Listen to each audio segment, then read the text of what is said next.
metsa lähed rõõmuga, aga välja tuled vihaga.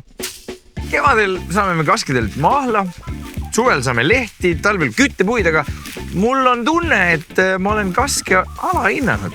Sul on täiesti õigus, et kevadel tasuks korjata pungasid ja lehti, mis sisaldavad palju C-vitamiini, A-vitamiini ja B-grupi vitamiini. Varakevadeseid lehti ja pungi tasub kasutada toidus, pane neid siirupi sisse, smuutidesse, salatitesse ja tegelikult praegu tasub koguda ka lehti teetarbeks ja on hea mõtlema hakata ka jaanipäeva vihtedele. Ja see kõlab nagu vaimse tervise vitamiin ka. No just. Vaata, kas sellised kärevad? Jaa, tasub valida noored, leherikkad ja painduvad oksad. Oksad sätid siis kenasti kimpu, niimoodi, et lehed jääksid väljapoole ja seod lihtsalt otsast kinni ja ongi viht valmis. Ei ole mitte suvaline pundar, vaid ikkagi disainbukett. Iga eestlane võiks teha enne jaanipäeva mõned kasevihad ühe kohe kasutamiseks ja teised talveks kuivama.